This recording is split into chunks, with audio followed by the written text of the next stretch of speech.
Hello, my name is Rebecca and I'm one of your teachers.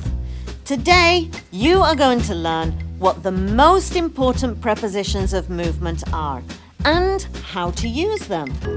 Let's take a look at how they are used in a short clip from the ABBA film, Two Friends.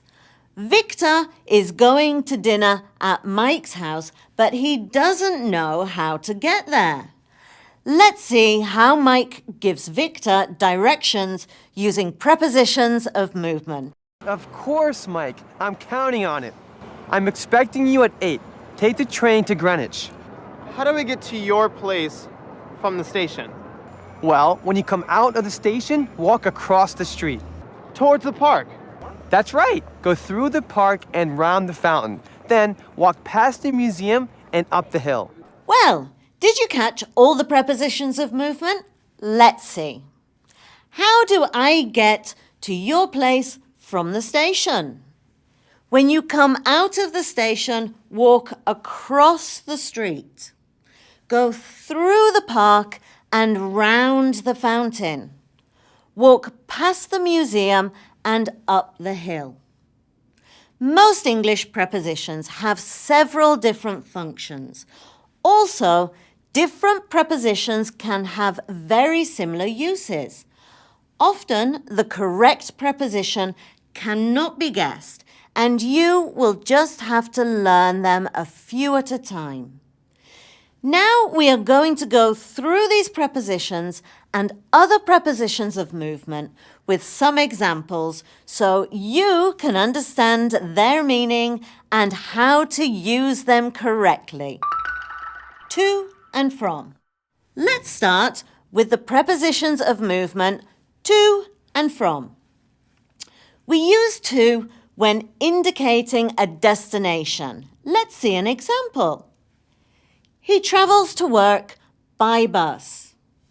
I will go to the restaurant at 7 p.m. The preposition from indicates the place or direction from which somebody or something starts. For example, how do I get to your place from the station? The cinema is very far from here. Into and out of. Let's move on from here to the prepositions of movement into and out of. The preposition into indicates the movement or action of getting inside a place. For example, she walked into the hotel with her friends.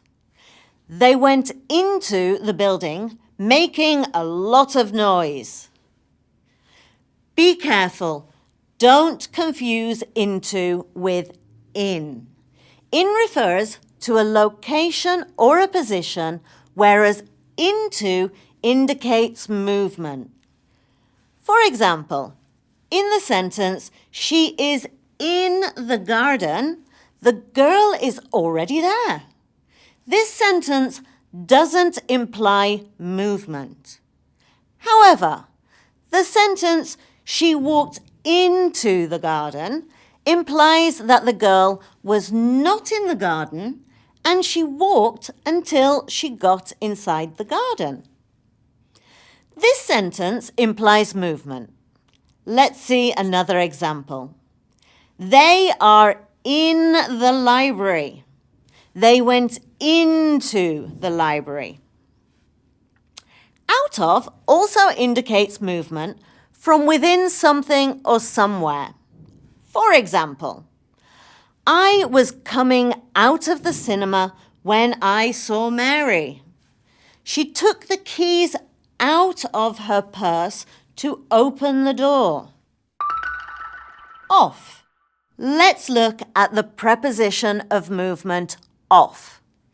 Off is the opposite of on, and we use it to express that something is removed or removes itself from a place or position. Look at this example.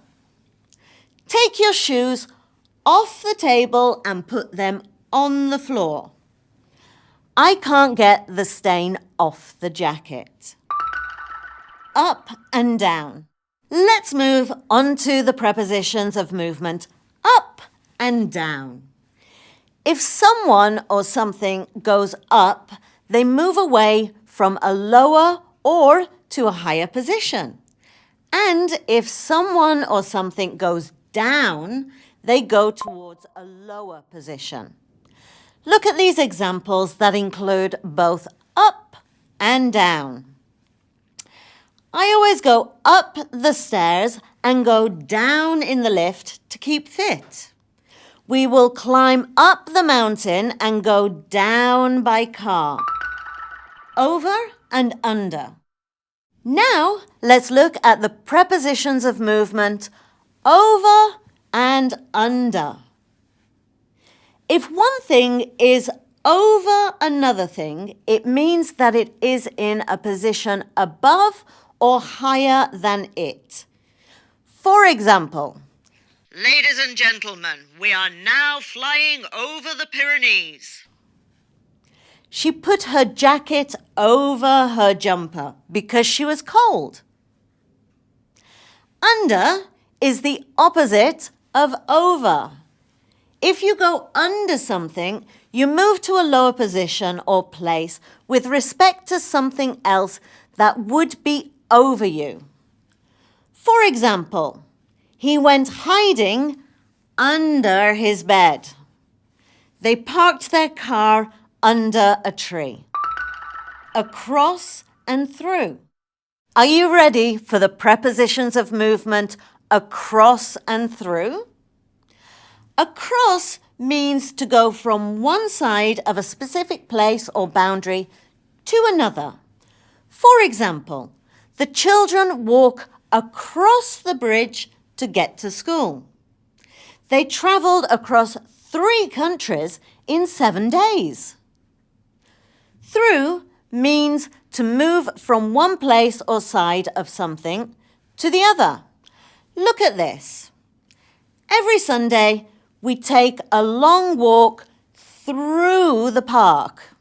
Our new bed doesn't fit through the front door. Along, around, and past. We'll look at 3 more prepositions today. The prepositions of movement along, around, and past. If you move or look along something, such as a road, you move or look towards the end of it.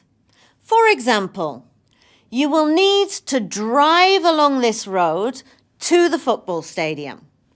Cut along the dotted line.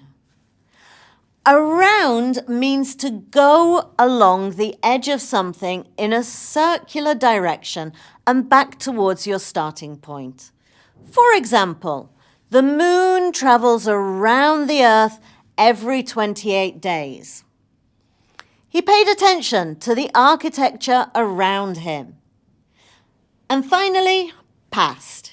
If something is past a place, it means it is beyond or further than that place.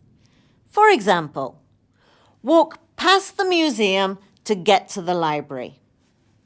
I saw her ride her bike past the post office. Well, in this class, you have learned how to use prepositions of movement in English. I hope Victor doesn't get lost in the ABBA film and can make it to Mike's dinner. Now keep working on this unit to perfectly know how to use its grammar, listening, speaking, reading, and writing. Spend all the time you need in each section to make the most out of it so that you will get excellent results in the final assessment. Keep going.